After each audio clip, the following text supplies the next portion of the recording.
What's up, JPEGs? This is my review, our review for Royal Rumble 2023. Introduce yourself. I'm Riley. So let's start with the pre-show. There's a couple things that I thought were pretty cool. First off, JBL and Greg Miller. Greg Miller is from Kinda Funny Games, previously IGN. I used to listen to his podcast all the time and stuff like that, so it's cool to see him in the wrestling scene now doing these interviews with people, and especially JBL. I thought that was a cool interview. You got a pie in the face. Something else that was kind of cool was Gabriel Iglesias. Is that how you say his name? I think so, yeah. He came out with a belt like this, probably. Yeah. One of these cool replica belts. Yeah. And then made a hint that he might be in the Royal Rumble, but then he wasn't. Has he been in it before? No, but there's been celebrities in the Rumble before. Yeah. I think our cat just walked in. Susie just came in. Suze. This is our cat, Susie. Yeah. She was probably wondering where we were. If we're upstairs together for more than probably 5 minutes, Yeah. she comes and finds us. Yeah. Because there's nobody down with her. Hey, Suze, do you want to lay down? Good girl. All right. Susie? Oh my god. Anyways, yeah, so that was pretty cool. That was pretty much the pre-show in a nutshell. Yeah, I mean, for a pre-show, it was pretty good. Yeah. And it was, the crowd was pretty hyped behind the Yeah. casters for most of it, actually, which isn't always the case, I find. No, it's not. And another thing that I actually noticed was that, and Kayla noticed it too, is they were actually chanting Kayla. Oh, were they? Yeah. Oh, I missed that. Oh, I think you were in the kitchen when that happened, actually, Yeah. now that I think about it. Yeah. So I was going to say something, but then I had nobody to say it to. Yeah. But yeah, they were chanting Kayla, and she that's turned around and nice. she was like, they're chanting my name. Aw. Which, yeah, they're usually Yeah. chanting for whoever is, Gabriel or whoever comes up as a guest. Yeah, well, that's nice. I like Kayla. I think she does a good job. Another big surprise, which was probably my favorite thing through the night, because it was a prolonged surprise. Well, the surprise wasn't prolonged, but Pat McAfee's presence was prolonged. Yes. So nobody knew he was coming back, I don't think. Okay, Susie. Bye, Susie. Yeah. There you go. Anyways, yeah, Pat McAfee back. Michael Cole was surprised. That was cool. Yeah. They clearly didn't tell him that Pat was back until, until he saw that he was back and he was coming down, because he was standing up and he was like, holy shit. Yeah. Their bromance is one of my favorite things Yeah. ever. I think it's so sweet. Yeah. Michael Cole seems just genuinely excited when Pat is there. Yeah. And I actually thought that Pat and Corey worked really well together as well. Oh, yeah. I don't know that we've really seen the two of them. I don't think so ever. Yeah, so seeing them, all three of them announced together was actually a good trio, I thought. Yeah, it was actually, It was probably my favorite commentating in a long time. And it was fun. I mean, yeah. I miss Pat. I wish he was full-time again, or at least part-time and came around more often. Yeah. But it's been a while since we've gotten him, and it was nice to have him with Michael and Corey. I thought that was, like you said, a great trio.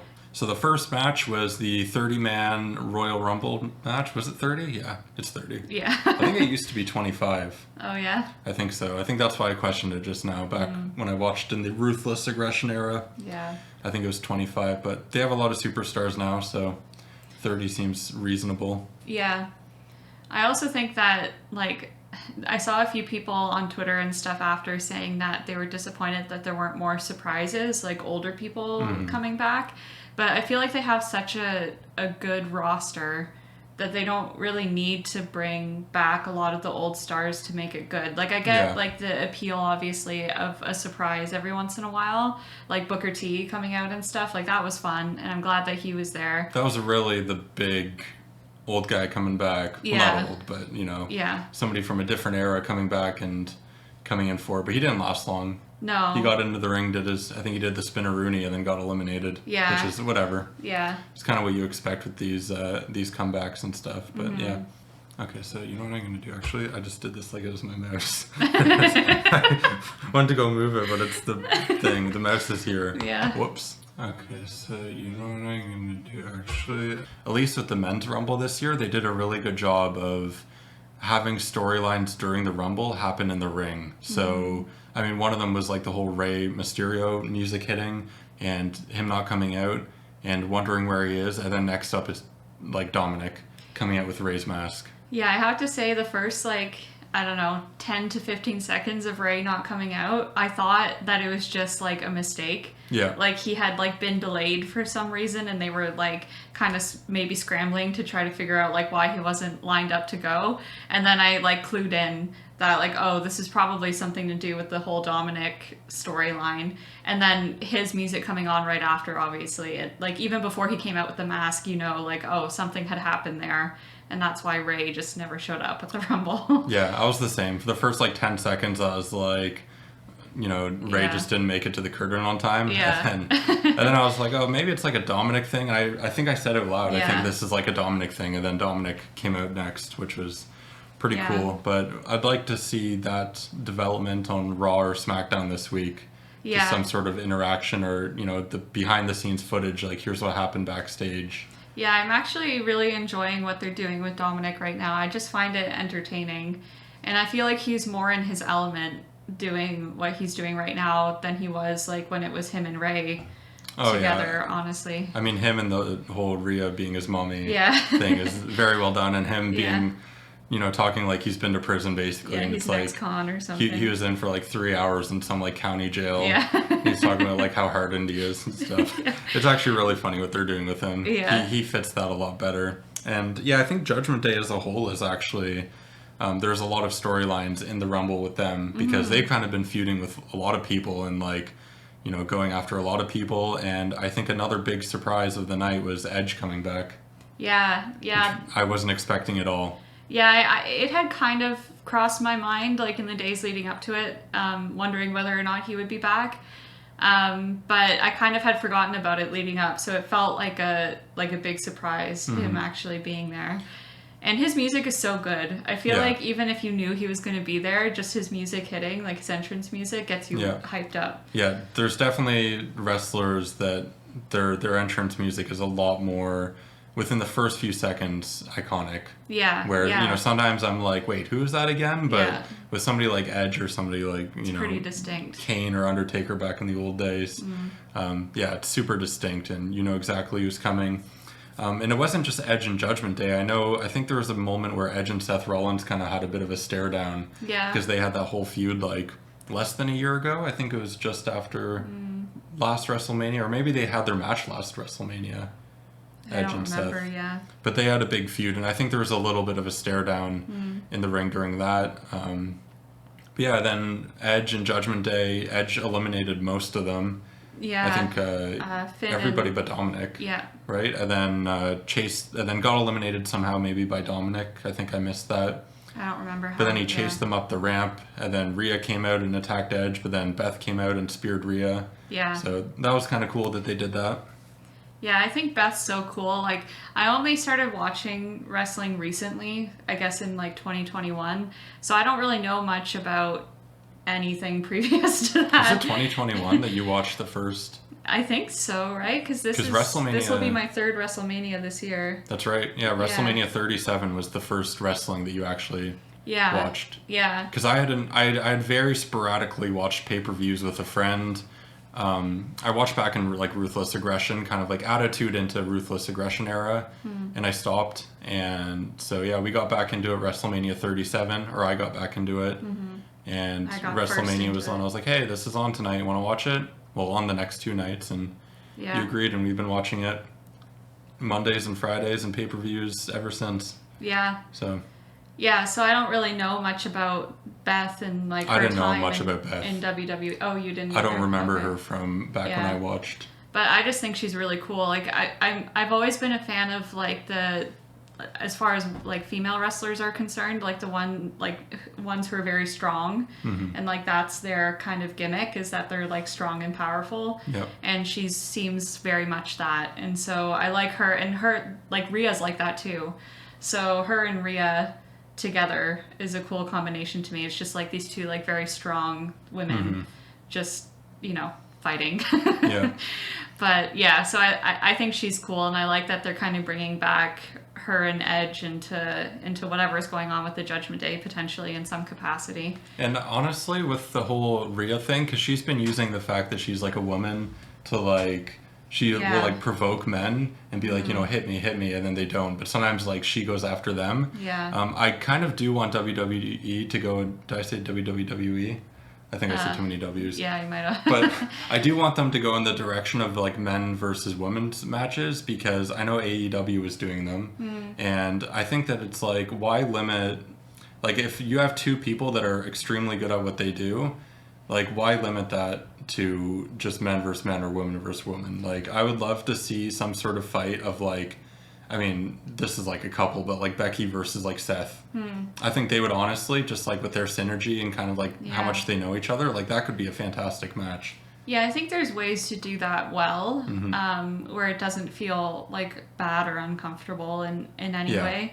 And I mean, I've personally really enjoyed Rhea, like when she does fight the men and she like lifts them up and throws them around, like that's so cool to me. Yeah. And so it would be cool to see her like engage with them in a way that's a bit more prolonged, I guess, basically, because it's always just like kind of a one quick thing and then it's like one quick move and then it's over. Yeah. So. No, that's a good point though about kind of avoiding it being uncomfortable. I think that there's definitely a line there where it's like, you don't want to just see men beating on women. Well, that's the thing. Like, I a while ago, I watched a video of something from, I think, like the Ruthless Aggression era, and I don't know who the wrestlers were. I can't remember, but it was like a man basically like just beating on like a woman in the ring, and it just felt very uncomfortable. Like it just felt like you were watching like a domestic abuse situation, honestly. But I feel like there are ways that you can do it where it doesn't feel like that. I think the way that they've set up Rhea is a perfect setup to like actually do it. Okay, it's like we're going to do Rhea versus like Rey Mysterio or something. Yeah. You know, it's like, the athletic versus the muscle kind of like, you can have these like kind of like, okay, these are the categories that they're in. The fact that they're man and woman doesn't matter. Like you're going to see like Rhea manhandle Rey a bit. You're going to see Rey kind of like pull this like acrobatic stuff. Yeah. And I think that could be a really good kind of like entrance into that. But you definitely do need to stay on the cautionary side of the line, I think, with that. Yeah, you do have to be careful. But yeah, I think there are ways that you can... there she is again. Hey, Susan. I forget if it was called Cyber Sunday or Taboo Tuesday. From 2005, I think we watched. Taboo Tuesday is It was the a one. Taboo Tuesday 2005. So. And there was the match was called a Fulfill Your Fantasy Battle Royale match for the women's title. Was it for the title? No, actually I think it was. I think it was, but it didn't even feel like it. Yeah, but so the Taboo Tuesday, for those who don't know, Taboo Tuesday and Cyber Sunday were pay-per-views where you could vote on opponents or you could vote for, match stipulations and stuff. And the stipulations that they were voting on that match were whether the woman wore lingerie or a cheerleader outfit or something else. I forget what it was. But it was a good reminder of how far the women's division has come since then, from just being like outright sexist, basically, and not trying to hide it at all, and the commentators making really creepy comments. Yeah, it was very, very... The women were very much talked about as if they were objects instead of people. And yeah, it's just a good reminder of, that's what it was 17, 18 years ago, and now we're talking about, Rhea maybe fighting Rey or something. It's... like the women's division is a lot more multi-dimensional, I think, now. Like, they seem like full... characters and back in the day when I watched like during Ruthless Aggression and like Attitude, you had like Chyna, Trish Stratus, Lita, and a couple others, but those were like the big ones where it's like, okay, they're actually gonna fight, like they're actually good in the ring, we're gonna see like an actual match, not just women being what's the word, flaunted in front of us or whatever. It's like, okay, these are actually talented people getting to show off their talents, and sometimes they would get stuck in these, bra and panties match stipulations, which even as a kid I thought like, this is boring. Like, show me Undertaker versus Batista. Like, I would be so bored during those matches because I was like, I'm here to watch wrestling, dude. If I wanted to see people dressed, whatever, I'll go online. Like, I'll look at magazines or something. So I think it's great that we get to see, Bianca and Rhea and, Liv, Alexa. There's Becky, Bailey. Like, there's so many that are just like superstars. Yeah. It's awesome. But yeah. Anyways, so back to the men's Royal Rumble match, which is what we started talking Went about. off topic, yeah. But yeah, a lot of storylines. You had Edge versus Judgment Day happening, and then the whole Rhea versus Beth thing. Yeah. We had Rey and Dominic for the second year in a row, because you've only seen 2 Royal Rumbles. Is that true? The one after 37, the one after 38, which was this one. Yeah. You got to see Kofi Kingston botch 2 of his classic saves. Yeah, the only 2 I've ever watched. I think the only 2 that he's ever botched. But I think he might have actually hurt himself a bit. Yeah, because they showed his leg up on the chair, and he was like laying there. And then they didn't confirm it or deny it. Like, the commentators didn't mention anything. They didn't show him again. He kind of just disappeared. So because I think Corey kept saying like, oh, he's definitely eliminated, and Michael Cole was like, oh, but his foot, like, one foot is up in the air, so we don't know for sure. So they didn't even really seem sure, like, what they were trying to keep it up in the air just in case. But then it was like, okay, let's just move on. Yeah. So I think he might have like twisted his ankle or something, because it looked like what's the other guy's name? Xavier Woods. It looked like he went to go like push the chair under him so that he would like land on it, but it tipped over or something. So I don't know. There was some other high flying stuff though. We got to see Ricochet and Logan Paul from different ends of the ring jump up and that was pretty hit cool. each other. That was pretty cool. I don't think I've ever seen anything like that. Yeah. I've seen like you know, double clotheslines in like the middle of the ring and stuff, but I don't think I've ever seen just 2 guys just doing that. Yeah, that's incredible to me that they both just jumped from the ropes into the middle of the ring. Like, the athleticism that you'd need to have to do that is pretty outstanding. And I like, they both made it look good too. Yeah. Like, it didn't feel like one had to like kind of compensate for the other. Like, they just met basically right in the middle and just collided. Yeah, well, I mean, we talk about sometimes there's a couple wrestlers to us that get carried a lot during matches, it seems like. Yeah. Won't mention any names right now, at least. But I think Logan Paul is like, you know, he's some like YouTuber guy, some like internet personality, whatever. You know, how's he going to be in the ring? But every time he shows up, like, he shows up. Like, he's definitely clearly put in the training. He puts in the work. I think he's like made out for that kind of like athletic stuff. It seems like it comes pretty naturally to him, and just it's crazy that not only did they make impact, but they still had to fall the distance that they did, because they were pretty high up when they hit. Yeah. It's like, okay, now you still have to fall down like 6-7 feet or however high it was. Yeah, I feel like, I mean, like, thinking of, I mean, I guess Logan Paul is like kind of like a celebrity wrestler. And since I've started watching wrestling, like, the people who have come in that have that celebrity status are Bad Bunny, Johnny Knoxville, and Logan Paul. And all 3 of them, I think, like, in their own ways. Well, Logan Paul and Bad Bunny were like, okay, these people have watched wrestling, like, growing up and stuff, and are made, like, they can do it. Johnny Knoxville was like, okay, this guy, like, in his Jackass movies and stuff, like, he can clearly take some hits and stuff, but let's, like, WrestleMania Night 2 last year, let's play into like the ridiculousness of Jackass and bring Sami Zayn in, who is a perfect opponent. And so I think they actually have done a really good job at setting up these like celebrity or like non-wrestler people to come in and like really take advantage of their strong suits. Yeah, exactly. Like Johnny Knoxville's like an entertainer. And so that's what they did. Like, his match was all about entertainment. It wasn't about the fancy athletic moves. It was about like something that was like funny and unique, and that's exactly what they achieved with it. Like, they did so many. That was like probably my favorite match of WrestleMania. It was so much fun. Yeah. And like you said, Sami Zayn was the perfect opponent for him. I'm pretty sure Wee Man body slammed Sami too. Yeah. Remember Wee Man came in? Yeah, and that was awesome. That was so cool. Yeah. I loved it. The giant mouse trap or whatever it was. Like, they had a lot of contraptions and stuff. Typical Jackass, but and I'm not talking about Logan Paul. Well, yeah. Talking about Johnny Knoxville. Yeah. So we had in the men's Rumble match Gunther setting a record for the longest time that any wrestler has been in a Royal Rumble match. I think it was like an hour and 11 minutes or an hour 13. Yeah, I think an hour 11. And I think what's interesting about that, and Triple H said it in the post-event press conference, that he didn't fade into the background too much. No, like, he had didn't. a lot of moments throughout. He stood up to a lot of people, and to go for that long And Triple H was saying, like, this guy is, like, an athlete. Like, this guy is, like, an entertainer.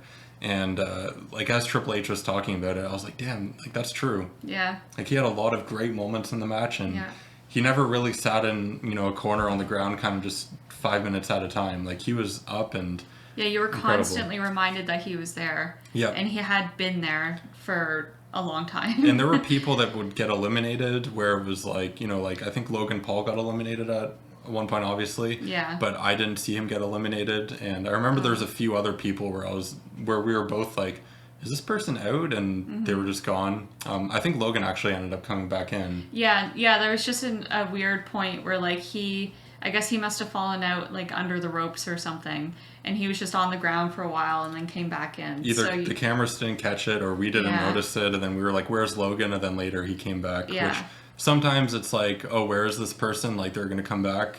But sometimes you're just not sure. Yeah, like Kofi. Yeah. Like Kofi was like, oh, is he going to come back? And he kind of kept waiting, and then he didn't. Well, I kept saying, too, like, is Ray going to come out? Yeah. Like, is Ray going to come out and, like, okay, like, he didn't officially get in the ring, so he's not eliminated. Yeah, right.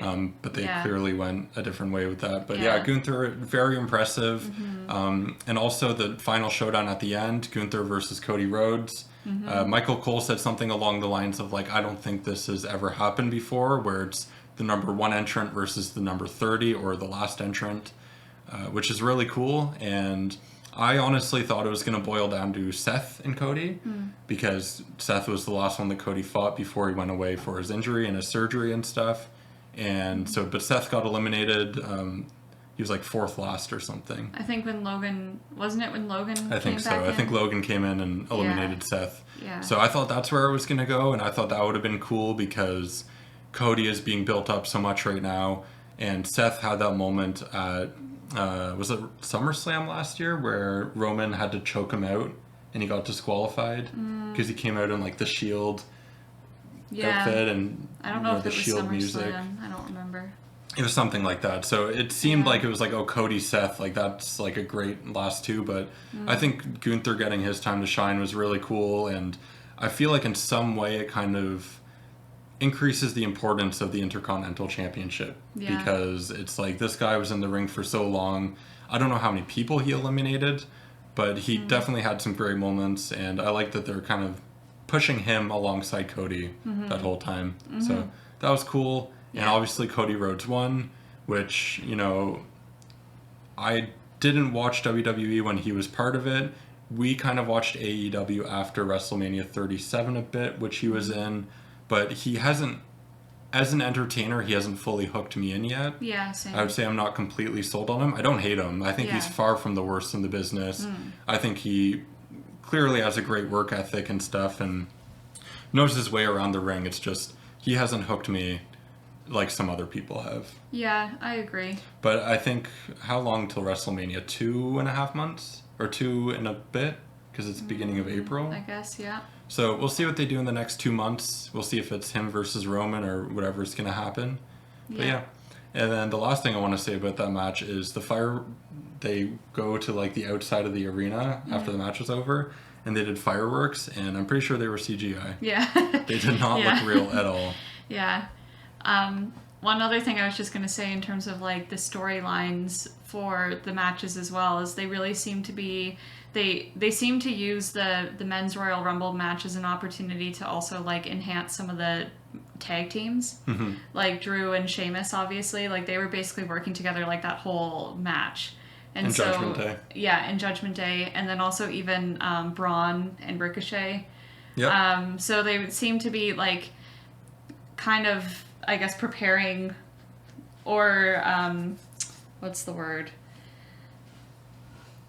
Well, like, it seemed like they were setting up and kind of reinforcing a lot of storylines that were happening, and I kind of wish that we'll get to the Women's Rumble, but the Women's Rumble just seemed, I think it was very reflective of the fact that they're putting a lot more into the men's division right now than the women's division. Yeah. And I mean, that's not necessarily a bad thing, but I would like the women's division to kind of, you know, I want that kind of push-pull of, you know, what's the stronger division right now. Yeah. Yeah, and I think, where I was trying to go with that is I feel like the tag team division in both the men's and the women's has felt flat lately.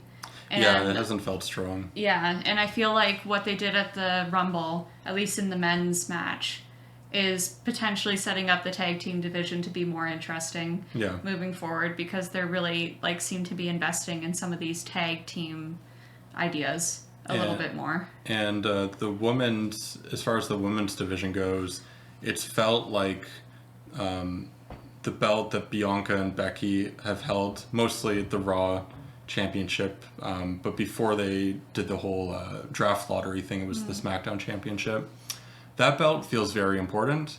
The current SmackDown Championship does not. That belt has changed hands so many times, and whoever's holding it feels like they're not going to have that for a long time. So I would like them to either do what they're doing with the WWE and Universal Championship, which is do like an undisputed one and just put it into one belt, which I would personally like. I would like there for to be one main belt for each division.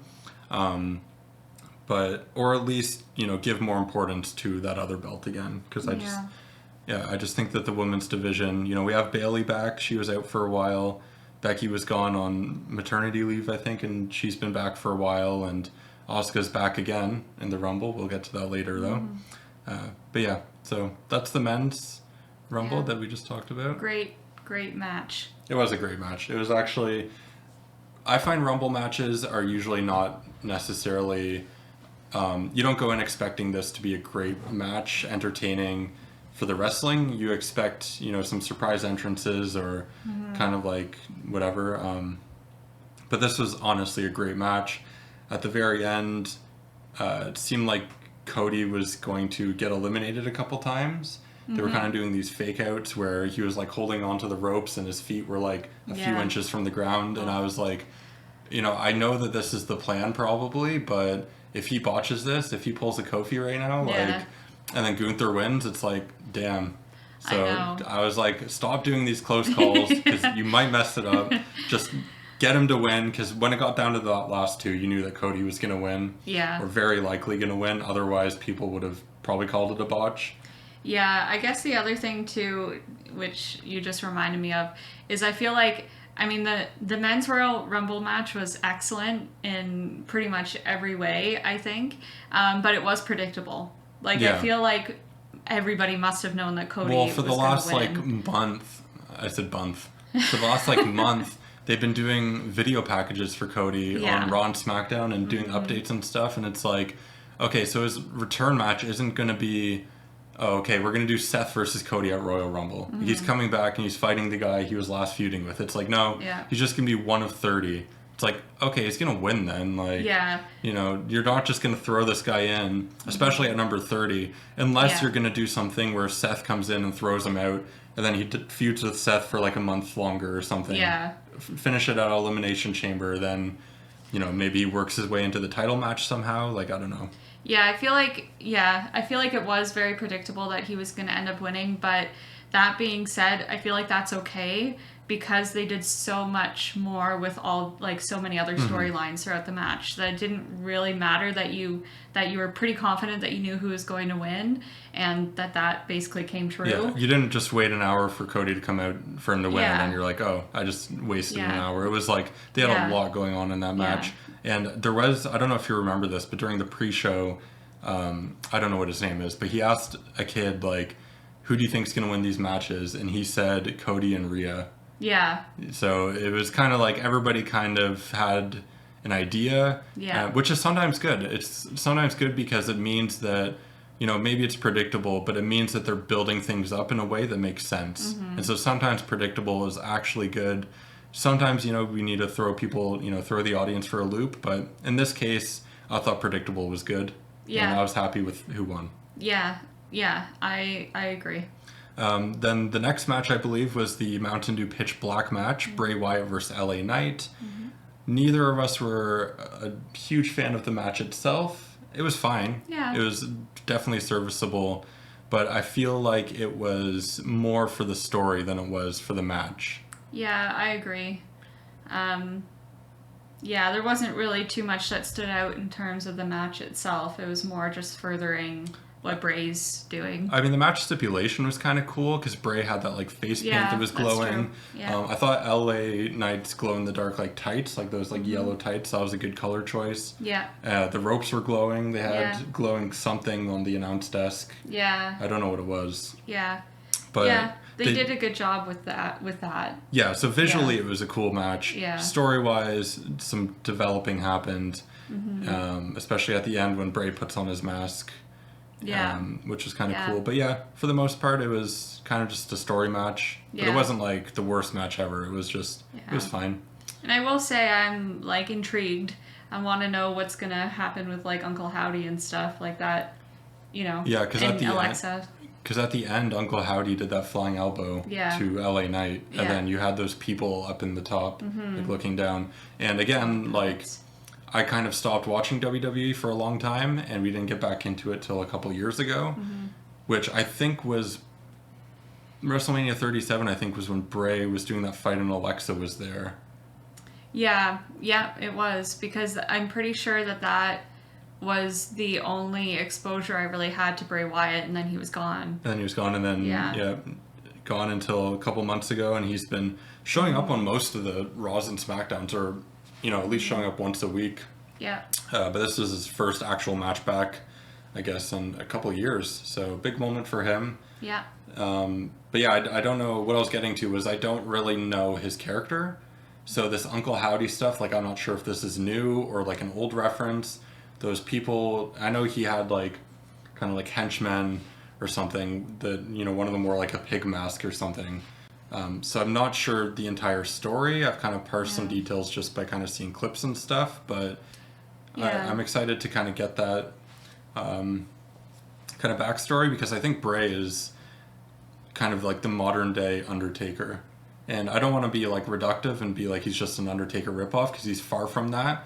But I just mean, you know, he is his own thing. He does do his own kind of like persona and is very distinct from Undertaker, but they're both like the very theatrical, you know, kind of like lights go out, kind of like this dark, you know, there's this darkness underneath that they're kind of tapping into. Well, they basically did almost like a little handoff between Undertaker and Bray Wyatt at Raw. It was Raw 30, wasn't it? I think it was Raw 30. Yeah, where he like whispers, Undertaker whispers in Bray Wyatt's ear. He said during the press conference, because Bray did an interview, he said he'll never tell anybody what Undertaker said to him. Oh, really? Yeah.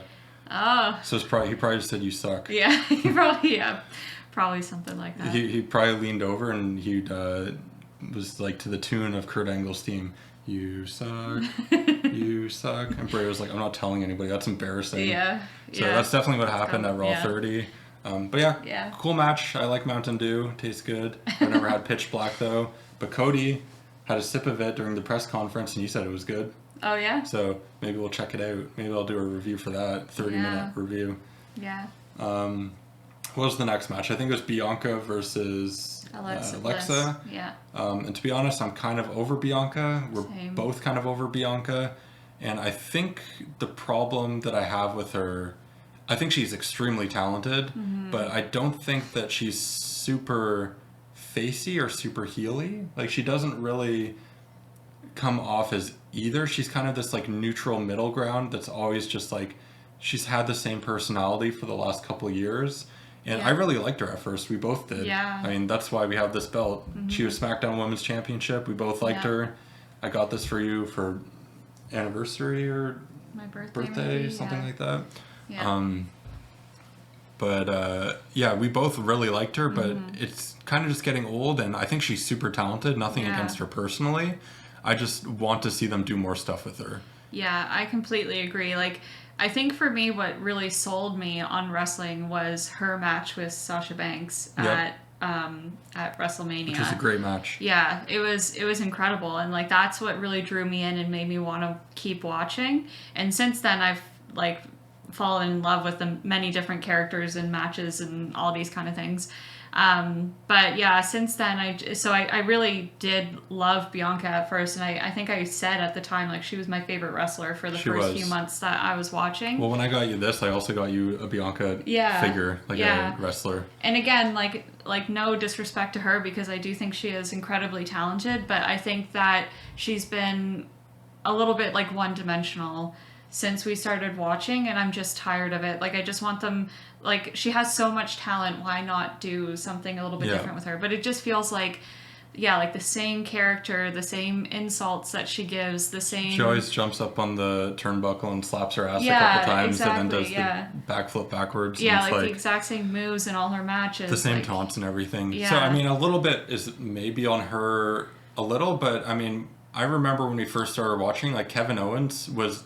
to both of us, like, our least favorite part of WWE. Yeah. Where, like, his matches are boring, like, his storylines are boring, he's so boring, but now he's, like, one of the best. Yeah. And from what I hear, he was, like, had a big fan base and was one of the best years ago, so I think sometimes it's less about the specific wrestler and more just what are they doing with them, because if you can find the right storyline or the right twist and turn, with Kevin calling Ezekiel like a liar and stuff, like that really kind of like made me fall in love with him. Like here's this new funny but super like engaging storyline, and I don't know if his matches actually got better, but I became more invested in them because I cared about him more as a character. Yeah. And I think it wasn't necessarily that he wasn't wrestling good before, it was just I didn't care to watch because I didn't feel invested. So I'm hoping that Bianca gets some sort of, like, a heel turn would be amazing. I think she could pull off a heel, like go goth or something. Like, that would be cool. That'd be really cool. Yeah. But I think the Alexa-Bianca match, like the Bray Wyatt match, was a very storyline. Like, I don't think anybody was thinking Alexa was going to win the title. So it wasn't even really about Bianca. It was about Alexa and Uncle Howdy and Bray Wyatt and that connection. So I think it was 2 matches in a row where it's like the matches themselves were fine. They were serviceable. They weren't terrible. But it was more about the story and progressing that and making those connections. So they were okay matches. I'd give them like 6 out of 10s. Yeah, they were fine. Yeah, they weren't bad at all. The men's Rumble match, I would give like a strong 8. Yeah. So I realized I didn't give that a... Oh, yeah. Well, we didn't say that we were going to give matches a score, but now that I am... You're just doing this on the fly. Now that I am, the men's Royal Rumble match is like a strong 8. I would give the men's Royal Rumble a 9. Yeah. I'd say like a light 9. Like the best, like the absolute best moments of that match were like a light to solid 9, but averaging it out, it's like, it was a very strong 8. Yeah, there were a couple of moments that weren't great, but yeah, for me it was 9. I was thoroughly entertained that whole time. Yeah, but I agree with you about the other 2. I'd probably give them both a 6 as well. Yep. And then there was a Applebee's commercial with Seth and Becky. Oh yeah. Which is a very cool commercial. Yeah. I don't really have anything more to say about that. I just wrote it in my notes. I just wrote Applebee's, Seth and Becky. Yeah. So that was a cool commercial. Go watch it. Yeah, it was fun. So then... I will just say that I agreed with Seth's dessert choice. What did you get? He got the cinnamon something. Some kind of cinnamon roll or something. Donut or something. I don't agree with that. Okay, so he got the chocolate thing. Chocolate what? I don't know. Something chocolate. I don't agree with that either. They either needed to get a vanilla or caramel, some sort of thing like that. So Women's Royal Rumble match was next. I think there's only 5 matches the whole event. Obviously, Rumbles go for like an hour. Yeah. But the women's match, we kind of mentioned it earlier, nowhere near as good as the men's match. And I think, again, I don't think it necessarily reflects that these women are untalented. It's just there's not as many storylines going on as the men's division. Yeah. And so there wasn't as many cool moments. There wasn't really like a Logan Paul Ricochet moment or kind of like an Edge chasing Judgment Day up the ramp or anything. It kind of seemed a bit more played straight. Doudrop is back. That was a big thing for me. Yeah, you've been missing her. I have. We actually talked like last week. We were out on a walk and I said, like, I forgot about Doudrop and we were talking about wrestling and stuff and I was like, where is she? Like, I really want her to come back because I think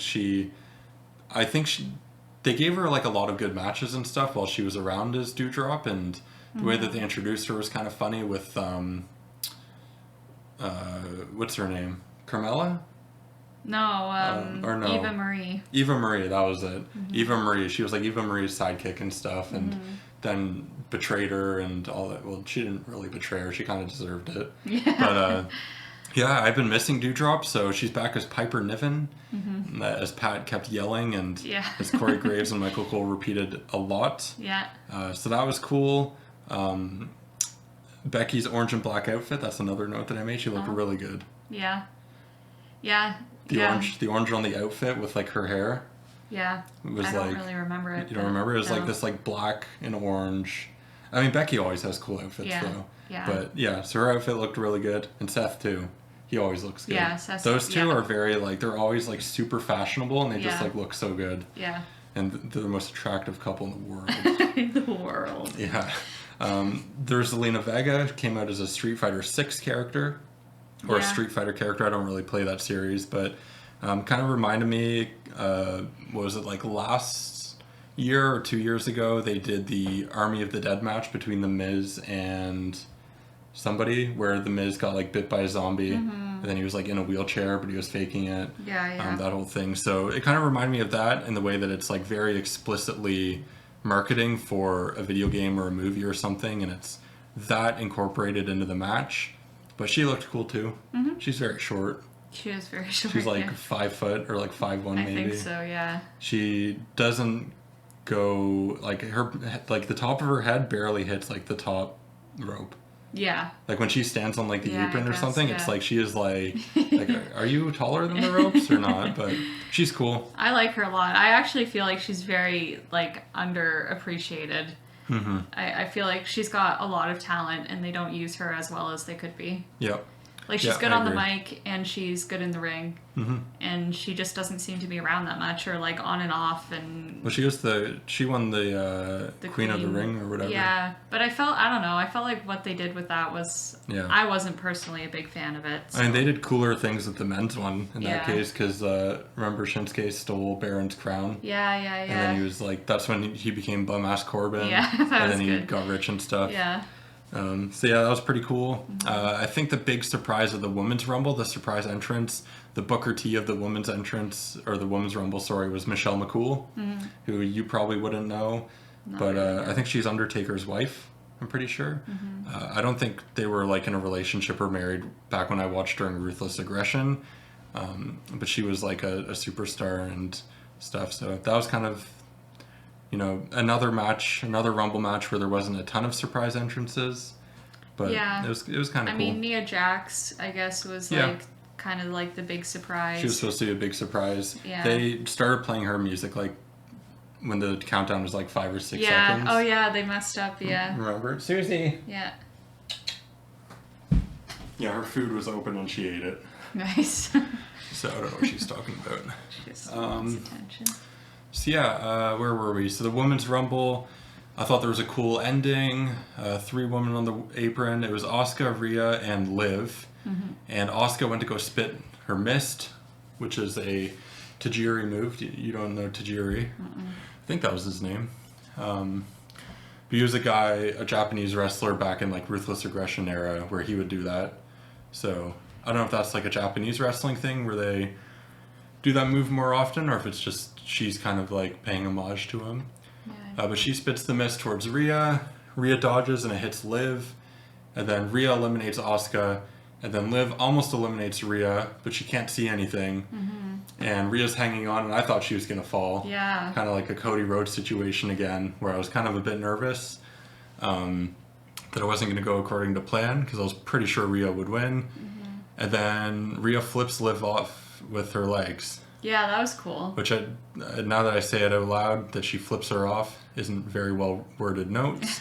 But yeah, it was really cool. She really just like threw her. Yeah. Like she hit the ground fast. Yeah. So yeah, kind of predictable who won the matches. Yeah.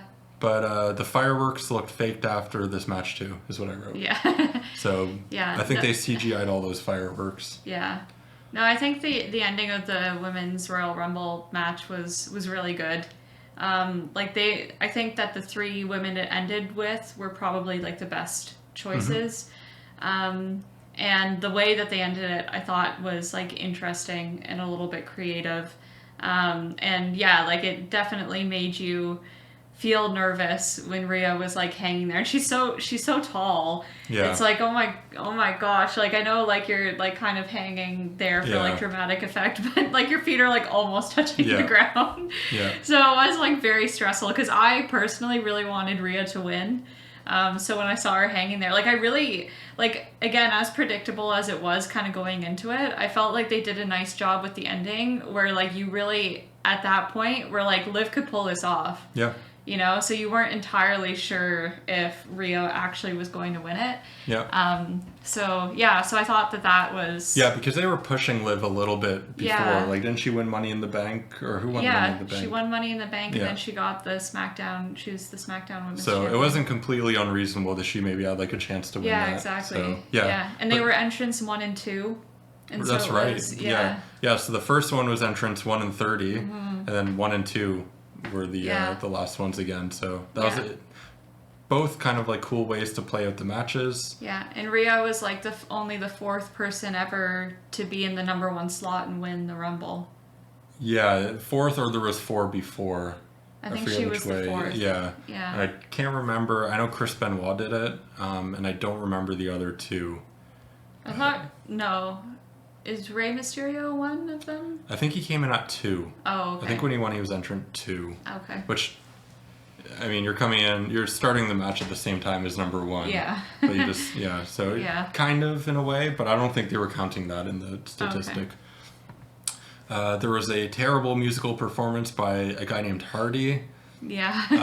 I remember watching it last night, and you were on your phone on the couch. And you looked up at me and you said, "What the hell is this?" Yeah, what are we listening to? What is going on? Yeah. Because it was very confusing. It felt like maybe some of the like instruments were being picked up or something through the speakers. Like it felt very not like a real song. Yeah. It's very weird. Yeah, so it's not good. I thought that kind of sucked. Yeah. And then we had the main event, which was Kevin Owens versus Roman Reigns for the Undisputed WWE Universal Championship, or whatever they call it. Mm-hmm. Which was it was a good match. It was a fine match. I don't think it was the best match of the night. Oh yeah, I'll give the Women's Rumble I'll give it like a 5 because I feel like it was pretty boring for most of it, and like I said, not necessarily a reflection on the wrestlers, but there just hasn't been a lot of women's storylines. But the ending was like an 8 or a 9. Yeah. Like that was a cool ending. Yeah, I'd probably give it like a 6 or a 7 overall, like mostly because of the end. I give it a 7 because I feel like the ending was good. Okay, I'll give it a 6 because I feel like I actually preferred it overall compared to the Bray and Bianca matches. Yeah. But just as a whole, that's kind of what I expected of Rumble matches more, where I just am not super entertained. But they just did a particularly good job with the men's one this year. Yeah. So, anyways, so the Roman versus Kevin Owens match, Roman wins, and then at the end, they handcuff Kevin Owens to the ropes, and the Usos start super kicking him, and Sami steps in front of Roman, who is holding a chair, and he's going to hit KO, and Roman gives Sami the chair and wants him to hit him. Not him, but he wants him to hit Kevin Owens. Yeah. And they did a really good job. I don't know if you noticed, but they kept showing Sami, like the camera angle was like Sami's like behind Roman. And you kept seeing Sami kind of like lift up the chair. And you were like, oh, is he going to hit Roman? And they did that like 2 or 3 times. Yeah. And then Sami hits Roman in the back with the chair. Yeah. Which is like an oh shit moment, but like we knew this was coming eventually. Yeah. So Sami hits Roman, and then he starts apologizing to the Usos, and Roman and Jimmy and Solo attack Sami, and Jay's standing in the corner, and they're all kicking the shit out of Sami, and Roman's like, Jay, like, what are you doing? And he, like, head down, like, ducks out of the ring and just leaves. So I think I'm really interested to see where that goes. Yeah, this whole Bloodline storyline over the last few months, I guess, at this point, has felt like a movie. Like, they have just done such a good job with it, and I think individually, like, all the members of the Bloodline have done a really nice job like playing their characters, and it's really come together in such a nice way. Like I feel like Jay being the one in Sami's corner was honestly a little bit surprising to me when it initially happened, but it makes sense. Like when you think about like the evolution of the story and like the evolution of Jay's character, it actually makes a lot of sense. But at the same time, I think it has like a heavy impact, because in a way it's unexpected, because at the beginning he was like polar opposite, the one who was like, we can't trust this guy, I hate Sami, all these kind of things, and now they have this like really special bond. And I think in a way, I was kind of thinking of it last night as like, with like Jimmy and Roman and like Paul, it's their relationship with Sami is very surface level, because they kind of brought him in from kind of like towards the very beginning and like pretty quickly, and kind of just used him a lot. Whereas with Jay, it feels like he has a deeper connection with Sami because he was so doubtful. And so when he did that turn to like accepting Sami, you really felt like he earned that, and he actually like respects Sami. Yeah, that's true. Whereas the other ones don't feel like they respect him. They were just using him because it was convenient, and he was taking hits for them and helping them win matches and stuff. So Yep. And I will say as well, Sami, when he looks sad, it actually makes me want to cry. Like his sad face, he sells that so well. Yeah, there's a couple wrestlers that are super good at that. I mean, back when Baron Corbin was like Bum-Ass Corbin, like I remember so many times we were like, this is hard to watch because like he is selling this so well. Yeah, like he actually looks super depressed and like. But yeah, there was a "fuck you Roman" chant. Yes. Which was... That was cool. Really cool. Very cool, like, audience moment there. Yeah. I think that's kind of what makes WWE special in these live events, in these huge crowds. You know, you can go see really amazing movies at the theaters and stuff, but to see something like that happen, unfold naturally, and then Roman's reacting to it, because he's, you know, a professional and knows how to, you know, go into that. Like, that was really cool, but... we're going to Elimination Chamber in person in Montreal in February, so we're really hoping, because Sami's from Montreal, or Quebec at least, for a Sami versus Roman match for the, you know, the title maybe, or some sort of, I was saying to you last night, what would maybe be cool is like, what was it, Sami and Kevin Owens and Jay versus Jimmy Solo Roman. Like there's going to be some betrayal where Jay like, is like, you know, I've had enough of this bloodline stuff. Like, you guys are just like using people. What you're doing is wrong. Like, Sami has like earned my trust. Like, the Usos lose the tag titles or something in SmackDown like next week. And then they do this like 6-way tag match. And then by the time we get to WrestleMania, the bloodline's like dissolved. It's all just, you know, whatever. And then like Cody Rhodes goes in. And it's like, here's the chance. Yeah. Yeah. And I think that, everything that's been happening with like the bloodline and with Jay in particular, I mean, again, like we only started watching a couple years ago, like not even 2 years ago at this point. But I think that like the Jay and Roman relationship, like I think there's more to it than what we know. Like I think there was like a whole storyline kind of us watching. When we started watching, Jay or Jimmy wasn't in the picture. It was just Jimmy. One of them. Was it Jimmy wasn't? Yeah. And then Jimmy came back and he was like criticizing Jay for like, you know, following their cousin without question and stuff. And then he kind of joined. So so that was Jimmy that. Yeah. But I think before we started watching, there was like, and I might be getting these details wrong. I'm just basing it off of like pieces I've read online. But like there was like main event Jey Uso, I think. I don't know if that was actually his name or anyways. There was like another version of like Jey Uso who challenged Roman, and Roman basically beat the shit out of him for like challenging him and like going against the family, and then he fell in line after that. Okay. So there was I think a version of Jey Uso who like stood up to Roman like way back when. Okay. And since has been like loyal to him. But now, like, with Sami coming in, it seems to have, like, shaken his foundations again, I think. Okay. Is my understanding. That makes it even more, what's the word?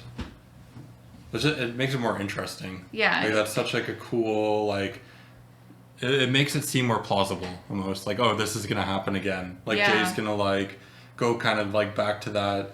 And, you know, Sammy's kind of won him over and he cares about Sami. So whether it's Sami versus Roman or, you know, a 6-way tag match or something, I think it's going to be cool at Elimination Chamber in Montreal to be there. And Kevin and Sami hopefully are both going to come in, and that's going to be very loud.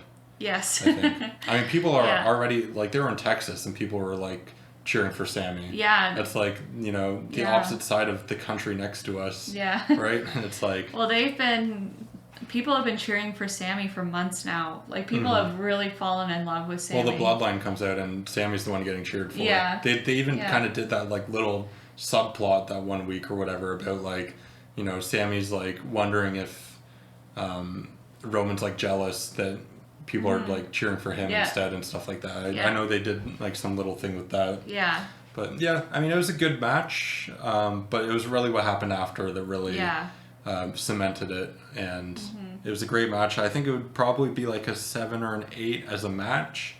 I'll go with the 7, because I don't think any of it was super outstanding, but the end was, like, a strong 9. Yeah. Like, that was, like, some of the best, most intense stuff that we've seen, or I've seen at least, in a while.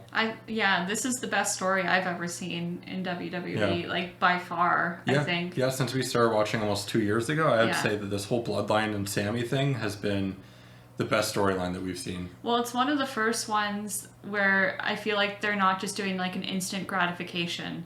Like, they're really just kind of, like, drawing it out, but in a way that makes sense and is, like, still satisfying to watch as you go, and you really, like, feel connected to all of the characters really in the bloodline in, like, their own way. And I wonder how much of this is Triple H being the head of creative now. Yeah, I don't know. Because it might be. I don't know. Yeah. But yeah, it was I would say this pay-per-view as a whole... Wait, sorry, before you give your final thoughts, I just remembered, because she's here, we didn't say this earlier, but Asuka looked super cool last night. Yeah, with her face paint. Yeah. I don't, like, again, I've only started watching recently, so I don't know if that's, like, a throwback to something she's done before. One of the commentators said something that made me think that it was, like, an old person, like, kind of like the demon with Finn Balor. Okay. Like, it seemed like it was this, like, alter ego or something. Yeah. I don't know if I was reading too much into it, but I think, like, one of the commentators said something, I didn't mean to take this from you, but I think one of the commentators said something along the lines of, like, you know, like, I forget what they said, I forget what the name was, but, like, oh, this, like, persona is back. Yeah, I think you're right, actually. I think they did say that. I forget exactly what her name was, but we should look into that. Some phantom thing or something like that. I'm very excited to see where that goes, because I love Asuka. I think she's so cool. Yeah. And I think she's very entertaining, and she just seems fun. And so I'm excited to see, like, what this side of her is going to be like. Yep. We forgot to say that before, and she's been sitting right here this whole time. Yep, she has been. Yeah. Good reminder. Good thing we put this here. But yeah, honestly, this is... Since we started watching again 2 years ago, or almost 2 years ago, I would say that this is, alongside WrestleMania Night 2 from last year, WrestleMania 38 Night 2, I think it was, my favorite pay-per-view. Yeah. And, like, just in general, one of my favorite nights of wrestling, including all the Raws and SmackDowns. I think this was just one of the best nights of wrestling in the past 2 years. I agree. In terms of the entertainment, the spectacle, the storylines, the ending, like, everything. It was just so well done. Yeah. And, yeah, hats off to the production team. I know Triple H in his press conference said that he thinks that WWE puts on a better show than anyone else on the planet, and they're all about spectacle and entertainment. And he is very excited to show what they have in store for Elimination Chamber and WrestleMania. Me too. And I think this pay-per-view was proof of that. I do think that it is unbelievable, as somebody who just makes these kind of decent YouTube videos, to watch WWE and what they do, like the amount of work and the number of professionals that are so good at what they do, and there's hundreds and hundreds of them making it the product that it is. It's absolutely insane. And yeah, I think that pay-per-view is complete proof of that. I think that was like an 8 or a 9 out of 10 pay-per-view overall. It was great. I'd give it a 9 overall. Yeah, for me, yeah. I'll say like a super strong 8. Like an 8.8. 9. Okay. 8.89. Oh, yeah. 10, 8.89, 10. It's a pretty high score. So you add 8, 9, 10 together, it's like 22. Yeah. That's a high number. So catch you on the flip side. I'm for Elimination Chamber. I think I'm going to do like a vlog kind of thing where we're going to vlog. We're going to take a train over to Montreal and, spend the weekend that we're going to see SmackDown and Elimination Chamber. And so I'll vlog some of that and do a review at the end of the vlog, I think, where, maybe I'll include some pictures and stuff that I can take. Hopefully we can maybe meet a superstar somewhere, but probably not. Yeah. But if we do run into somebody at a restaurant or something, that'd be cool. Becky. Roman. Yep. That's our number ones of the WWE right now.